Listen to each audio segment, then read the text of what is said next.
20 je sati i 20 minuta, gotovo je naše letovanje u Turskoj. Pakujemo stvari u auto, kojih sada ne znam kako, ali imamo više nego u dolasku, i krećemo na noćnu vožnju. Iz Bodruma idemo u mesto Borovec u Bugarskoj. Vraćamo se istim putem preko Izmira i Čanakalea, ali zbog očekivane gužve na Kapikulama skrenut ćemo levo u mestu Kesan, ući u Grčku i potom prateći put uz granicu popeti se ponovo u Bugarsku i tako stići do mesta Borovec. 23 sata i 40 minuta je, stigli smo do Izmira. Ovde smo svratili na jednu benzinsku pumpu, gde ću dopuniti rezervoar do vrha i gde ćemo popiti kaficu. Ali usput na kratko divit ćemo se i pogledu na noćna svetla ovog velikog turskog grada. Zaista je lep centar, mnogo svetlećih reklama u svim bojama. Odmaramo dakle malo i nastavljamo dalje.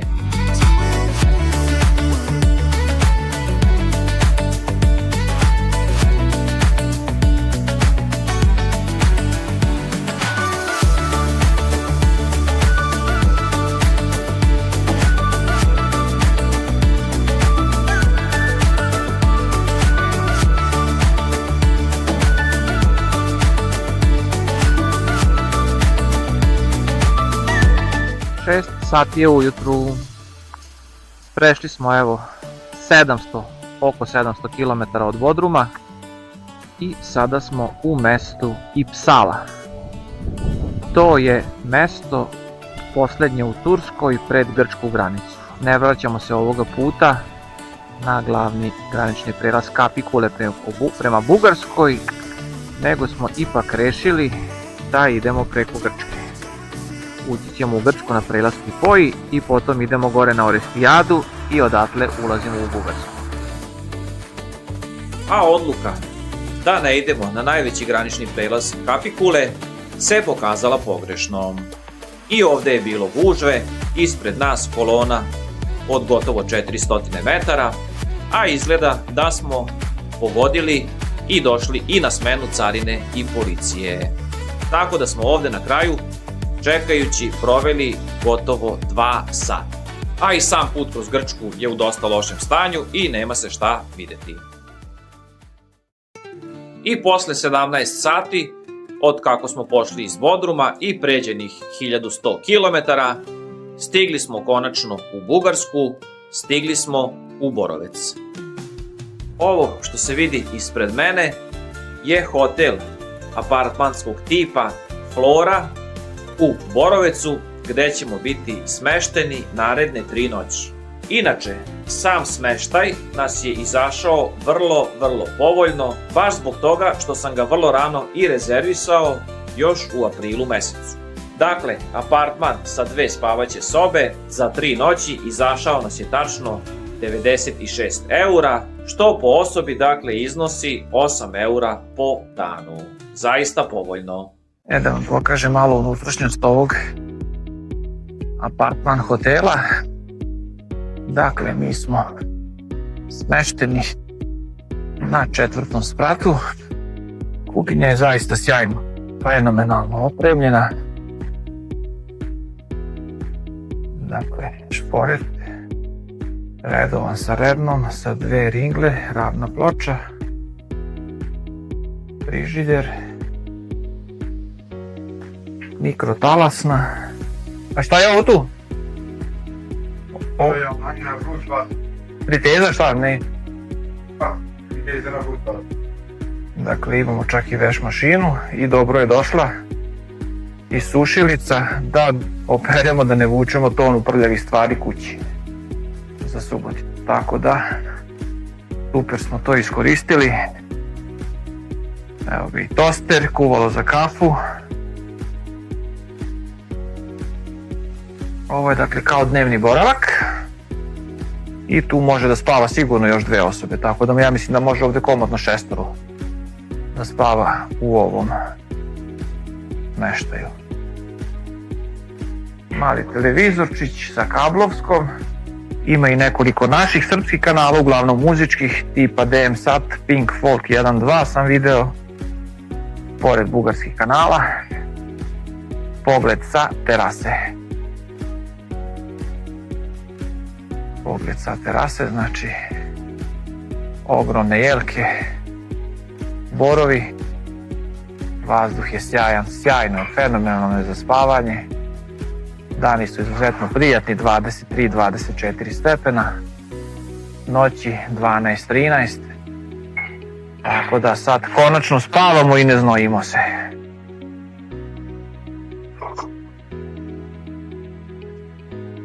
Ovde se moj brat i ja zašankimo. Konobarice, molit ću 2 pladna piva iz frižidera. Ovo je mali hodnik, spavaća soba, koja također ima svoju terasu malu.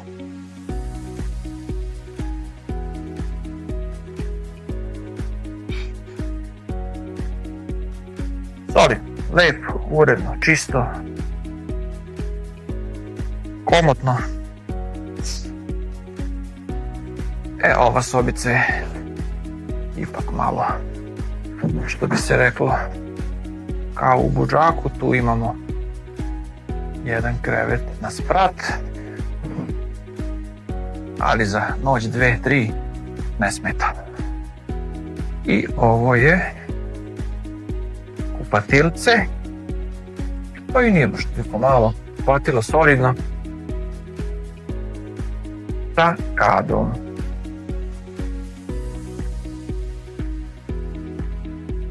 Tako da, to je to. A ukupnom pozitivnom utisku o smeštaju doprinelo je i ovo. Mali, ali lep gest dobrodošlice na vratima frižidera. Idemo sada, ljudi, da se malo prošetamo samim Borovecom, da vidite kako izgleda ovaj poznati zimski turistički centar u Bugarskoj. Pored Banskog i Pamporova, dakle, ovo je jedan od 3 najpoznatija zimska turistička centra. I leti, ovde ima veoma mnogo ljudi, veoma mnogo posetilaca. Mnogima, baš kao i meni, boravak na planini se više tada sviđa. Naravno, sem odmora na svežem i čistom planinskom vazduhu, leti se dolazi najviše zbog uspona na Musalu, najviši vrh Balkana. Za razliku od zahtevnog zimskog uspona, po velikom snegu, hladnoći i jakom vetru, leti je druga priča, na Musalu se mogu popeti gotovo svi. Care sa bendisa i se poludi i se začudi kada ja izlaže. Hej, hej, hubavica, hej, brigala. Evo, dakle, nekih 100-ak metara ispod našeg smeštaja je polazna tačka gondole Jastrebec. Uvijek ima dosta ljudi, dosta zainteresovanih za uspon na Musalu. Dakle, samo mesto Borovec nije mnogo veliko. Ima nekoliko desetina hotela možda, nekoliko restorana, prodavnica, kafića, ali nije veliko. Jako, zaista. Zlatibor je, recimo, ako ga poredimo sa Zlatiborom, velegrad naspram ovoga. Ali kažem, ima svega sasvim dovoljno. I restorana, i hotela, i smeštaja, i nekoliko prodavnica smo videli, i kafića. Tako da, neće sigurno onome ko dođe ovde ništa zafaliti. Sad, jedino, cene su ovde ipak malo jače, recimo, nego u gradu Samokov, koji se nalazi na nekih 10-ak kilometara i 10-ak minuta autom kolima dole. Veće su cene za 20 do 30% u prodavnicama, tako da smo rešili da se spustimo autom do mesta Samokov, do tog gradića, i tu ćemo da večeramo i da se snabdemo u nekom od velikih supermarketa. Ima 2 velika na ulasku u sam grad iz pravca Boroveca, neki bugarski, mislim da se zove Bila, a imaju i Lindu. Veći je izbor, a cene su dosta niže nego ovde, a kažu da su i cene u restoranima sigurno manje barem za petinu nego ovde, tako da ćemo večeras se spremiti i otići do tog gradića da se prošetamo, da večeramo, a malo ću i da snimam normalno i da vam prikažem u snimcima i taj gradić Samokov.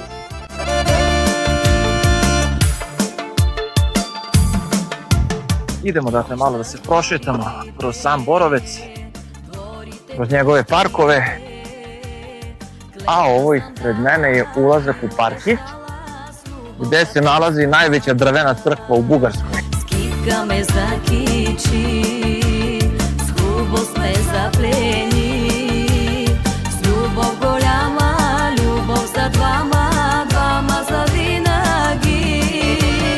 Hej, hej, hubavica, hej, bre, galabica, moma Janica, koji štrese nameri srce da spečeli na moma. Dakle, ovo je hram Preobraženja Gospodnjeg u Boroveću.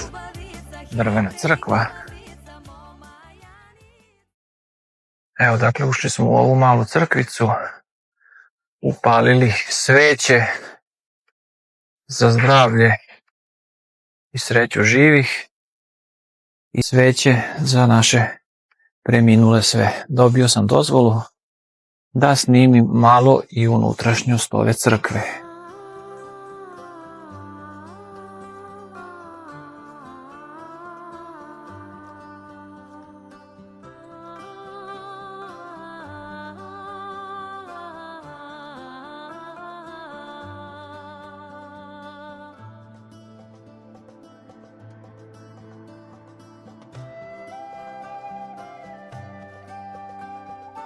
Dakle, ovo je najveća drvena crkva u Bugarskoj, hram Preobraženja Gospodnjeg u Borovecu.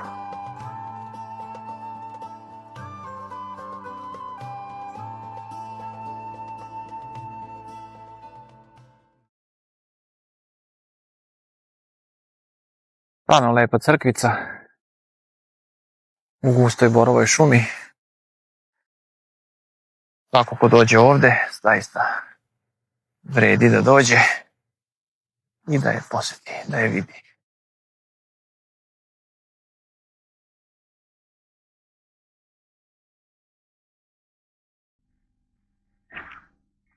Idemo dalje u laganu šetnju kroz Borovec i idemo sada pešačkom stazom kroz ovaj lepi park. Lagana šetnja i upoznavanje Boroveca. Juče smo popeli mu salu, a danas odmaramo, uživamo i sutra lagano kući, povratak u stvarnost.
We can unbox the boo-boo. The boo-boo, yes. Watch her unbox.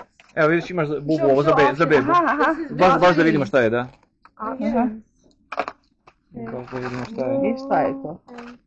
What do we think we're gonna get? Yeah, I think I'm looking we, I like the love one. I think you're gonna get this one. Okay. Šta radi ta beba? But you got the Naši other one. ljudi. Oh. What you got the mystery? I got mystery! Oh my god! To je kao privezak Pa više, da. aha. No Aha. way. Aha. 1,5 euro su ti magneti, a ima i za jedna leve, evo ovi gore. Ovdje si slikamo. Džaba da mire. 14 euro. Prepoloviš samo i toliko ti u evrima. A vidio si ovo? Damire, ja volim pivo, ja volim rakiju. Vidio sam. Evo ga Orban Viktor na šolji, pored Putina. A onog našeg vaksuza nema, a? Ništa nećemo vidjeti. Pa imamo sve, bili smo prošle godine.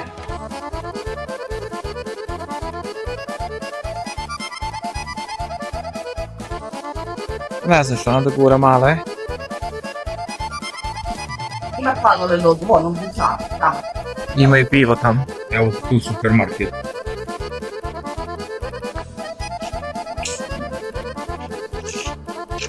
Vidi ovo.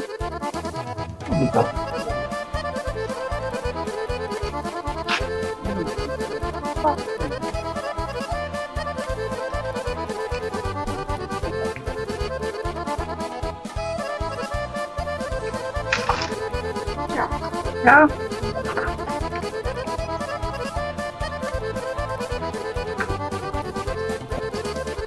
Evo da probamo još jedno od bugarskih piva, Arijana Svetlo. Evo ovo do sad prvi put sam video, prošle godine ga nisam pio. Pa da vidimo kako je na ekskluzivnom mjestu ispred dućana. Evo nas narode, stigli smo u mesto Samokov. Sam gradić Samokov, prema posljednjem popisu, inače broji negde oko 26.500 stanovnika.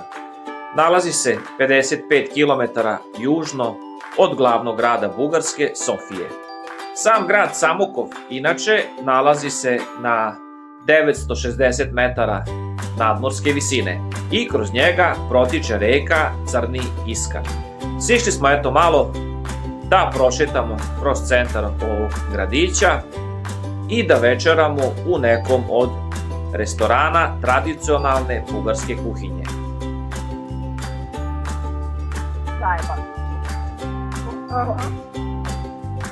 Pa, malo je zahladnilo, na oblačnosti bila je kiša, temperatura je pala ispod 20 stepeni.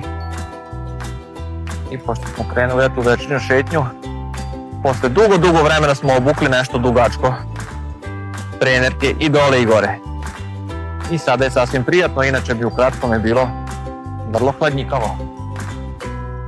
Evo, ovo je jedan od parkića u blizu centra Samokova sa fontanom i veštačkim jezercitom.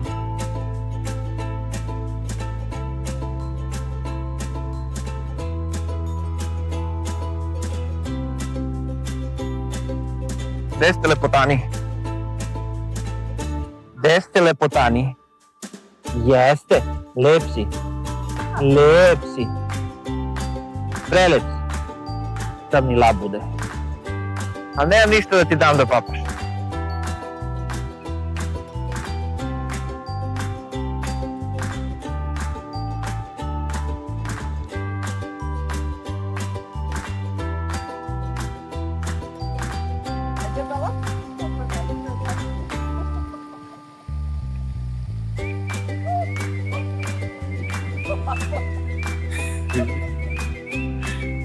Ovo ispod mene je reka Crni Iskar koja protiče kroz Samokov, a tamo u daljini one planine što se vide to je Rila. Sad ja ne mogu da budem siguran zaista da li je neki od vrhova koji se vide Musala, ali eto, uglavnom Musala je možda na nekih 11-12 km udaljena vazdušnom linijom od centra Samokova. Ljudi, evo jedne stvari što mi se baš svidela kod Bugara, a tiče se ponašanja u saobraćaju. Pogledajte dole šta piše. Pešaci, pogledajte levo i desno. Iako vam je zeleno svetlo, pazite kad prelazite ulicu. Za sve one koji bulju u mobilni telefon, stave slušalice u uši i ne gledaju ni levo ni desno, jer im je zeleno svetlo na semaforu. I onda, kada te neko udari, taj je isključivo kriv. Pa kriv si, brate, i sam. Džabe si zakonski u pravu ako te neko obogalji ili, ne daj Bože, ubije. Šta imaš od toga? Pametna stvar koju bi trebalo i kod nas uraditi. Šetamo dalje kroz sam centar mesta Samokov i razmišljam nešto. Bugarska, iako je već oko 20 godina, čini mi se, članica Evropske unije, nije se baš nešto ovajdila. Mesta koja smo do sada prošli, neka, recimo grad Kostenec kroz koji smo prošli u dolasku, su teška tuga. Ovde je malo urednije, čistije, ali apsolutno ne deluje ništa bogatije nego recimo neka naša mesta slične veličine po Srbiji. Koliko su oni videli koristi od članstva i da li je većina naroda uopšte videla neku korist od te Evropske unije, ne znam. Mislim da nije. Sem što su lakše otišli iz svoje zemlje da rade na zapad. Ali ovako, kad se pogleda, ne deluje ništa sređenije, urednije, bogatije ili čistije nego mesta kod nas. Tužno, ali istinito. Srbija je za većinu ovde još uvek zapad, ne samo geografski.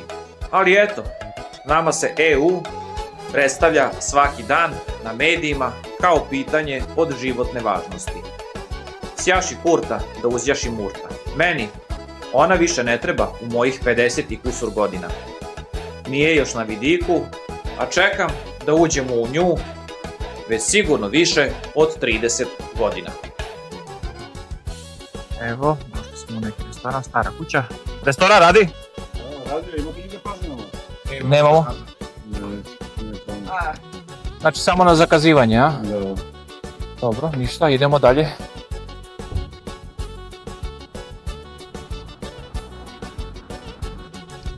Evo u ovom restoranu, Stara kuća, hteli smo da večeramo. Dosta je zabačen, nije u centru, međutim, samo na zakazivanje. Tako da je popunjen.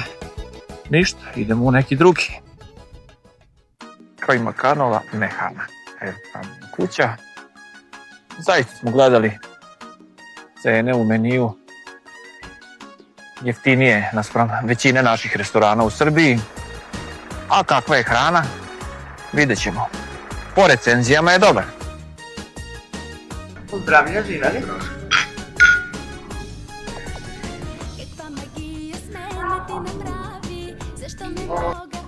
Kajmakanova kuća ili ti mehana. To je tradicionalni restoran bugarske kuhinje. Znači sređen u starom tradicionalnom stilu Bugarske. Plan centra je upravo kao i onaj malo pre gdje smo bili. I ovdje se također radi na rezervaciju, ali uspjeli smo da dobijemo mesto, istina ne u bašti, već unutra. Ali dobro. Poručili smo goveđi sač. I porcija za 3 osobe izađe oko 19,5 eura. Tela je naručila pastromku, pastromka ne znam pošto je 8 eura porcije, što isto nije mnogo. Evo malo ću da prošetam po restoranu i da snimim, da vidite ako je sređen. Znači ništa ekskluzivno, ali lep, tradicionalni stil i meni se to sviđa, upravo smo to i tražili. Zato sam googlajući pronašao i onaj prvi restoran, eto nažalost u njemu nismo mogli, a po recenzijama ovaj je također zadovoljavao, pa smo došli do njega, nije daleko od onog prvog. I ono što sam baš mislio, zaista su van centra, ipak se pročulo za njih i ima gužve, rade uglavnom na rezervaciju. Cijena negde oko 8 evra. ako se ne varam. A stiže i naš sač. Super. Pa ima tu dosta, će se najedemo. Neće da ostane ni kora od limuna. A ovo lepo izgleda, lepo miriše. Porcija za 3 osobe, boga mi, djeluje dovoljno. Sad vidjet ćemo.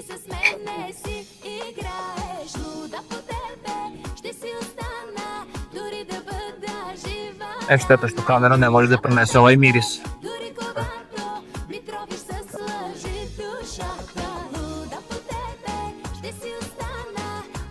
Evo, ovo je rezultat nakon 20 minuta.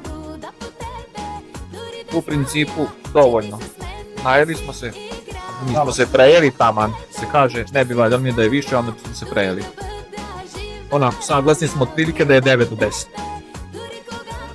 Znači je sasvim bio sač koji smo jeli u Ravdi kad smo bili pre nekoliko godina u Bugarskoj. Sve je bilo na sitno iseckano, tako Tatjana? Ali ukus je sasvim ok, mislim, meni je bolje nego bilo gdje što smo jeli u Turskoj. Obilnija porcija, ukusno sasvim. Jeftinije što je bitno. Smazali smo sve. A Beruš kaže da je ipak najbolja pastrmka u restoranu Velež u Jošaničkoj banji. Male reklame za restoran Velež, Jošanička banja, tako da kad se sad budemo pojavili, Uskoro stižem. uskoro stižemo, da. Ponovo tamo na klub.